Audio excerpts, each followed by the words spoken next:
underworld is close, but we still have ground to cover. Before we learn how to use sacred arts and face integrity knights riding dragons, we have one more world to discover.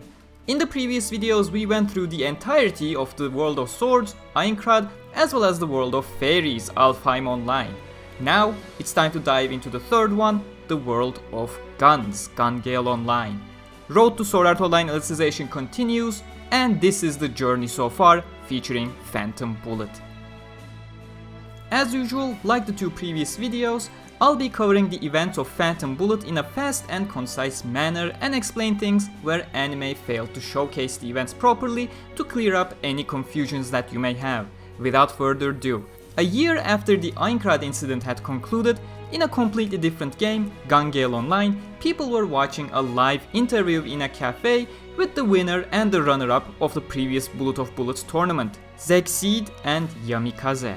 The former being the winner and someone who had spread misinformation about a meta shift in GGO, claiming it was the age of agility-based players, which many people had followed and disappointed with the results.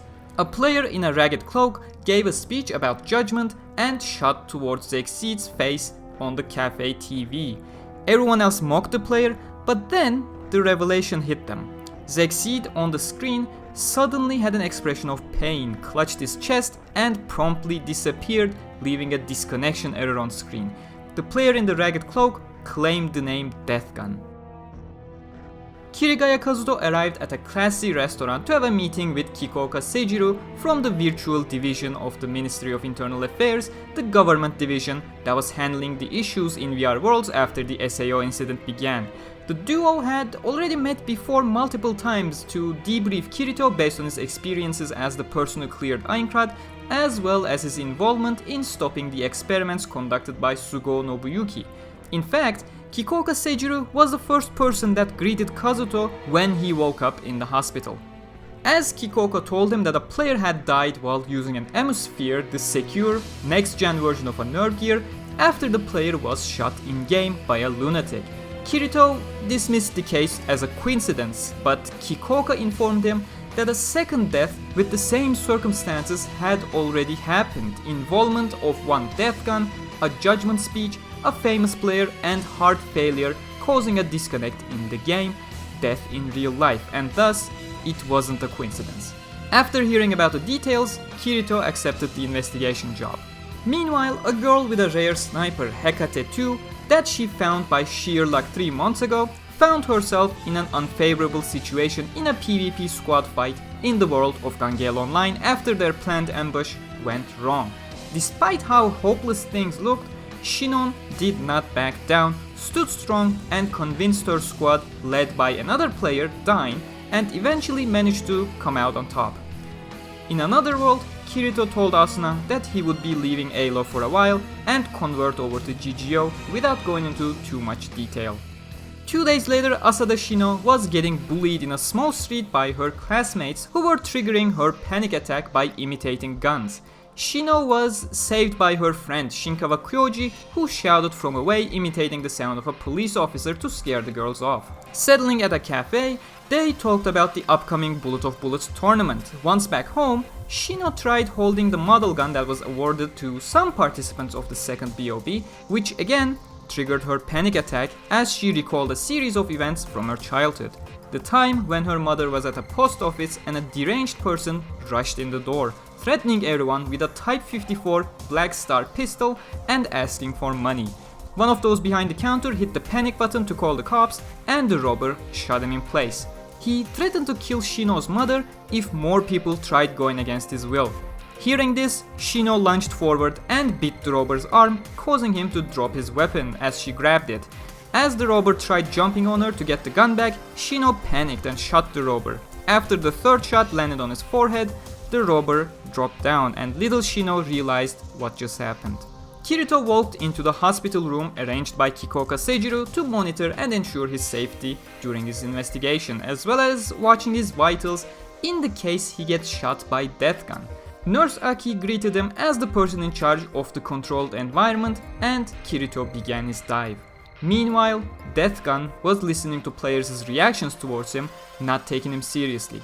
two of his previous targets showed up on his screen, along with Sinon next to them. Kirito opened his eyes in the main hub of Gale Online. A crashed spaceship turned into a safe city, SPC Groken.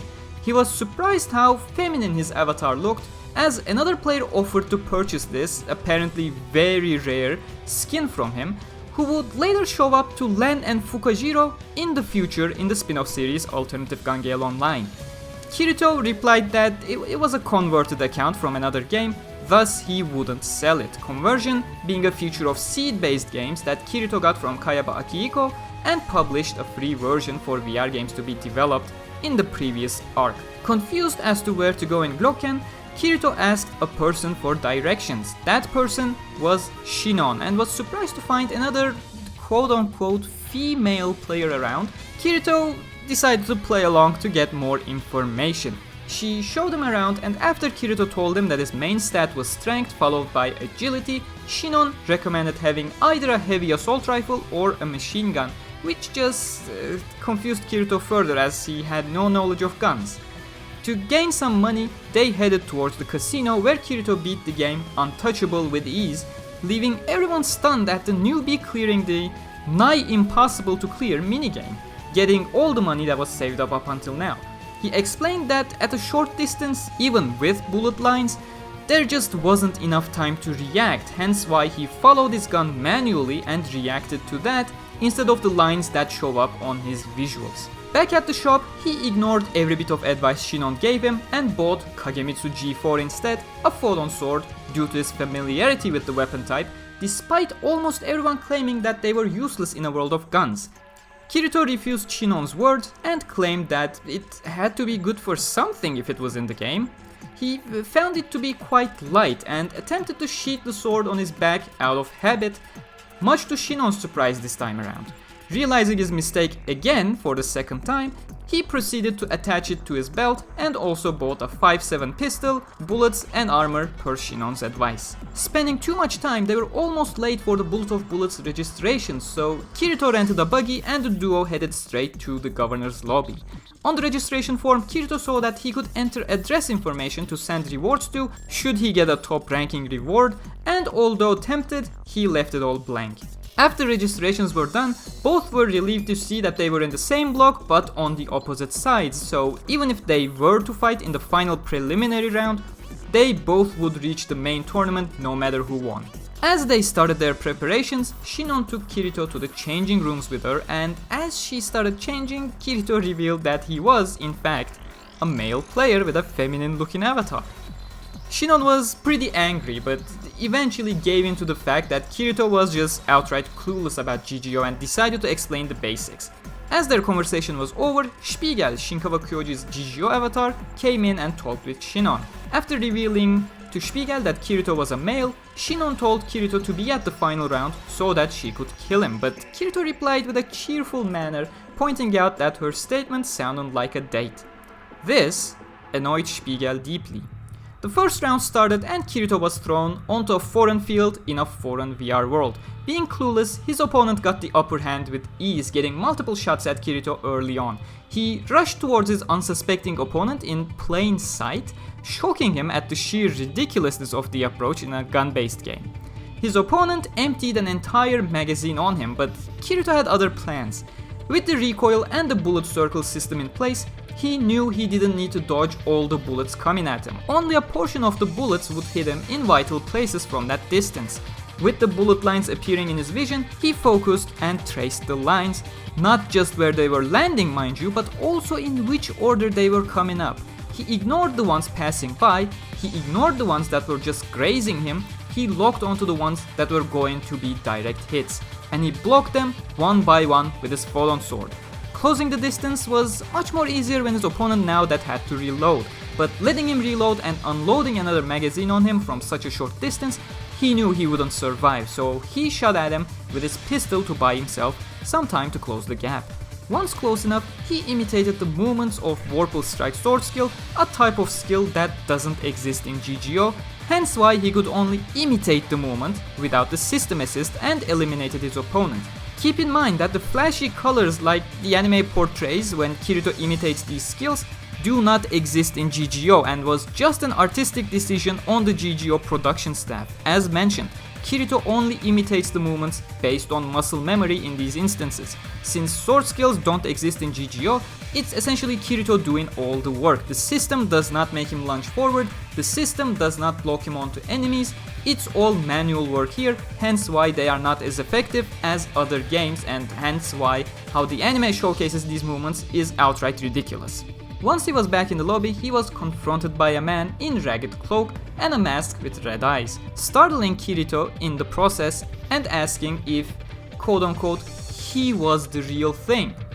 The player pointed out to his name, Kirito, and the movements he imitated in his fight, Vorpal Strike. Kirito realized this person was an SAO Survivor, only to see the tattoo on his wrist, the tattoo of the most notorious player-killing guild in Aincrad, Laughing Coffin. He suddenly recalled the events of their raid in Sword Art Online to stop Laughing Coffin for good. During the raid, 21 player killers were killed in Aincrad, 2 were by Kirito's sword. He realized the voice of the person matched the sound recordings of Death Gun as well. Completely shocked, he was suddenly brought back to GGO by Sinon tapping on his shoulders, mocking how bad he looked, thinking it was because of the fight he just went through, but Kirito clutched at her hands in desperation. Sinon recognized the look, the fear in his eyes. She asked what was wrong, but Kirito got teleported to his next qualifier round before he could answer. Spiegel was watching all this interaction from the side. With an entire clip grazing him from afar, Kirito spurred back to life with his full might. Progressing through the preliminaries with his reckless sword gun combo, only blocking the bullets headed for his vitals while letting everything else hit him. Both Sinon and Kirito make it to the final qualification round. Having already guaranteed a spot in the finals, Kirito had no intention to fight. He simply walked up to Sinon, which only angered her further. Bullet Circle being affected by emotional status, thus heart rate, grew wilder for Sinon, causing her to miss a very clear shot. Can't get a clean head, she missed and missed and missed until she had a single bullet left. Sinon confronted him, lashing out, making him remember his promise that he would fight her if they were to cross paths. Disappointed in himself, he offered a duel. 10 meters apart, he told Sinon to shoot at him, where he promised to fight at his best. Realizing Kirito had a plan, she decided to surprise him by aiming at his leg instead of a vital place on his body, where he would likely be protecting. But she had forgotten one small detail, especially from such a small distance. It was very easy to see where she was looking at with her eyes, where she was aiming with her gun. Expecting the shot, Kirito blocked the one bullet and rushed towards her, grabbing her as she was stumbling out of shock. Based on his words, Sinon realized maybe he too had a similar past to hers, telling that he was no longer able to kill even if that meant saving others he cared for, how he tried to forget his past where he did exactly that. Claiming he had won the duel though, Kirito refused to deal the final blow and told Sinon to resign. Promising she wouldn't lose next time, she angrily resigned as she told him to survive in the finals until he found her. Now let's take a break and look back at how Kirito deflected the bullet. Naturally he didn't swing the sword as he heard the bang. I can't even believe that I need to explain this bit, but looking at the reactions, it was needed, yes. If you start swinging the moment you heard the bang, even if you have perfect reflexes, the sword won't make it from your right side to where the bullet is hitting in time. What he does in this instance is that he gauges Sinon, looking at her face, her trigger finger, her breathing pace. It is possible to assume when she is gonna start pulling the trigger, and in an instantaneous action like that, like pulling a trigger, there is no going back.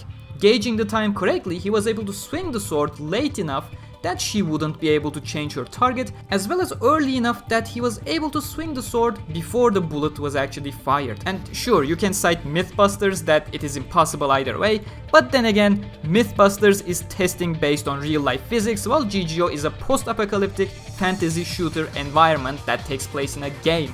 And while your reflexes are bound by yourself, your action, the speed you can swing your sword at, is tied to your stats anyways. As mentioned above, starting the movement early and late enough at this said moment with the correct timing, Kirito had more than enough time to reach the bullet even at that distance, because that is how fantasy games work, people. After watching everything, Kyoji decided to talk to Shino in real life and eventually confessed his love. Shino, however, did not respond with the same sentiment and asked him to wait until the end of the tournament. Disappointed, Kyoji still agreed.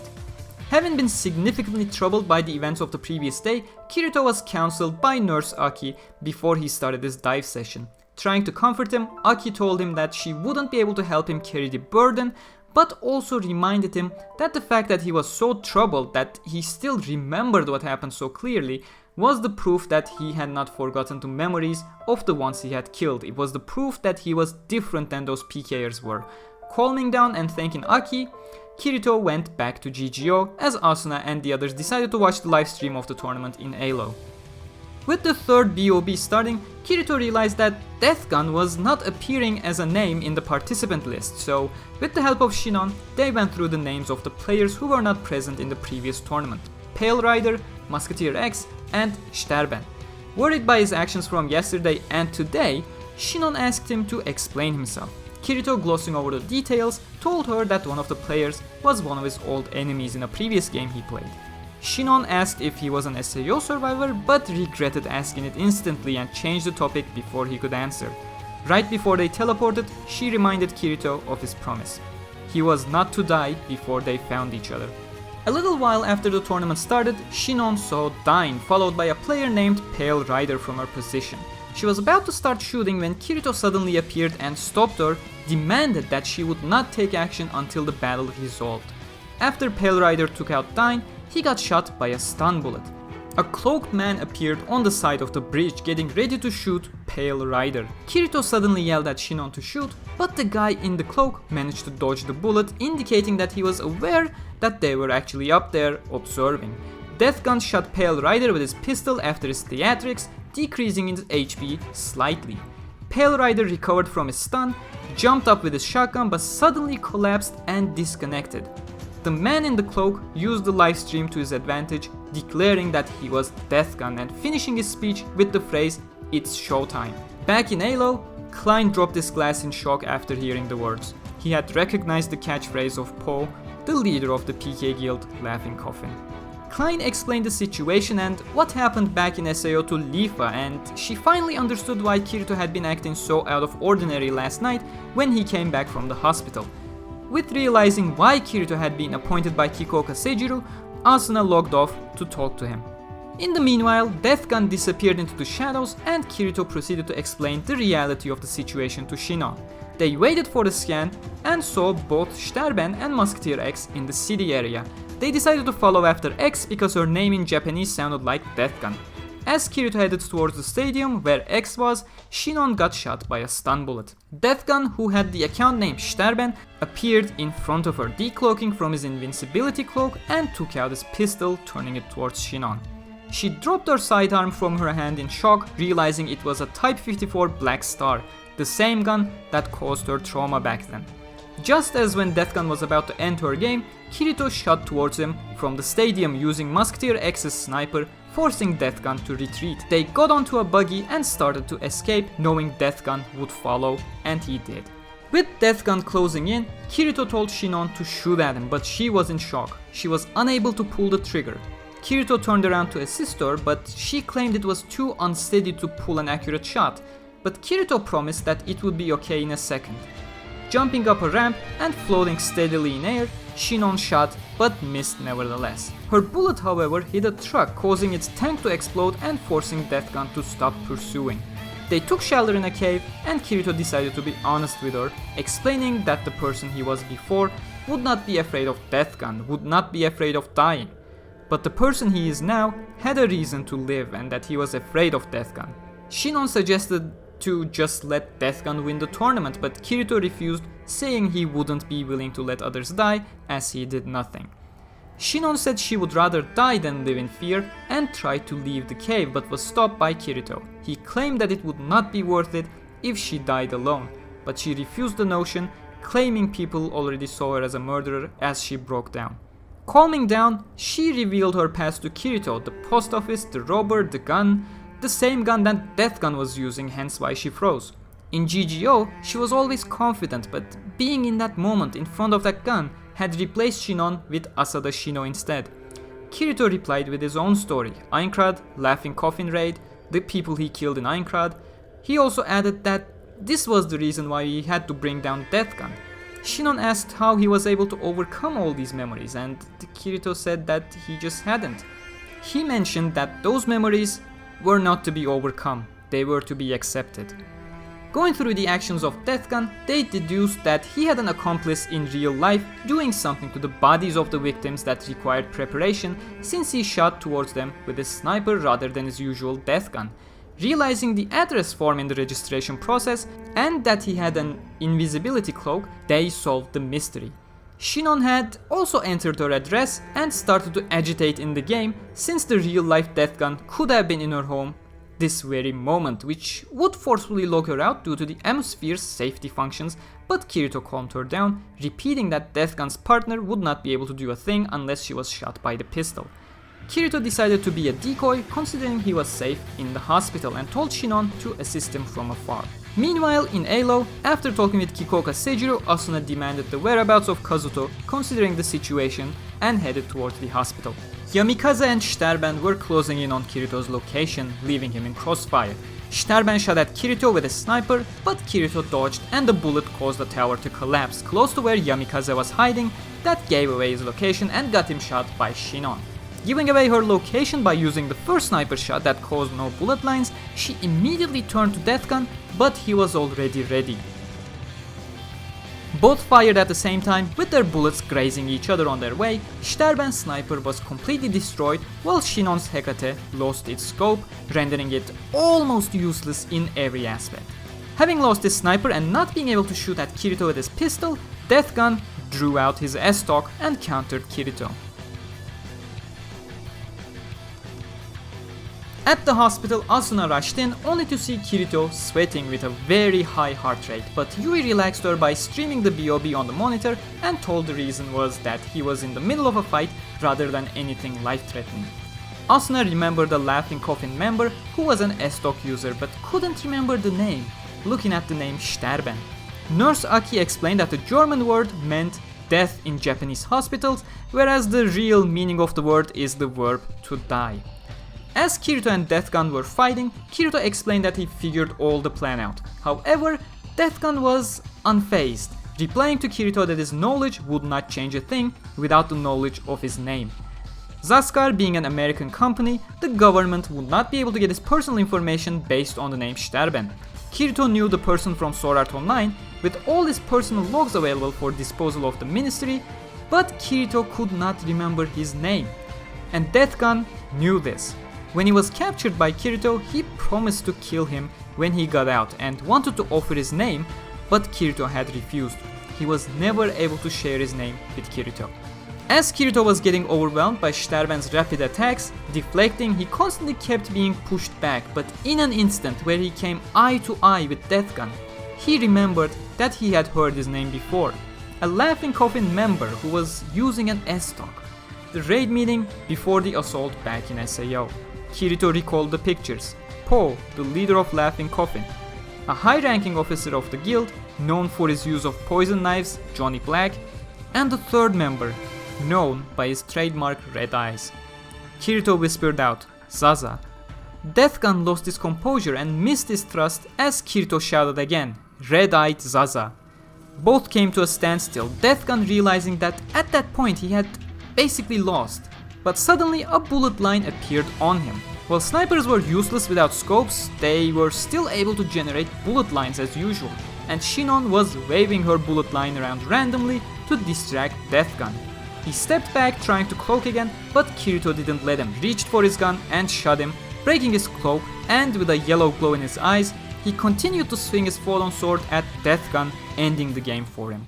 Kirito and Sinon grouped up in the middle of the desert area. While Kirito was sure Deathgun's accomplice would have left the house by now that Sterben was defeated, he still recommended she'd call the police, but unsure of what to say to them, Asade Shino shared her name and address with Kirito so he'd be able to help with his government contact once they were out. Kirito replied with his own name in return. Sinon pulled up a grenade, taking both of them out at the same time, crowning both of them as winners. Waking up at her apartment, Shinkawa Kyoji rang the doorbell to congratulate Shino. But gradually going crazy, he attempted to inject Shino with a lethal dose of this thing you can read on your screen, with this very special injection device. Almost had accepted her fate, she remembered Kirito and her own avatar in GGO, Sinon.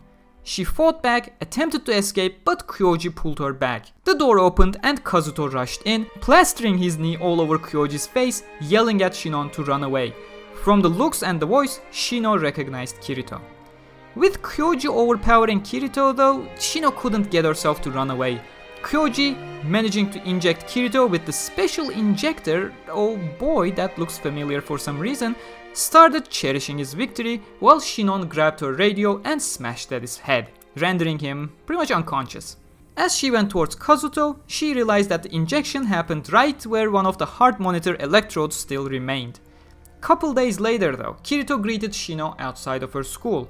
They first met with Kikoka Seijiru, where he explained both Shinkawa brothers behind the death gun incident were arrested, but a third accomplice, Kanamoto Atsushi, also known as the poison knife user of Laughing Coffin, Johnny Black, managed to escape. Right before Kazuto took Shino to Dicey Cafe, Kikoka shared a message from Zaza to Kirito that this matter was not over, and that Kirito would be powerless to stop it. As we come to the end of Phantom Bullet, Kazuto took Shino to greedy merchant Agil's shop, Dicey Cafe, to introduce her to the rest of the crew and to help her make peace with her past, bringing the woman behind the cash register at the post office with her little kid to let Shino see what she had accomplished by protecting others. As the little girl thanked her and gave her a picture she drew, Shino cried with a soft smile on her face. And that brings us to the end of Phantom Bullet. Next up is Caliber and Mother's Rosario. As usual, if you want to read the source material or grab the Blu-ray for this arc, Amazon affiliate links will be in the description. Huge thanks to my patrons as usual, and make sure to follow and ring the bell to get notified on the next episode. I'll see you guys in the next one. Take care.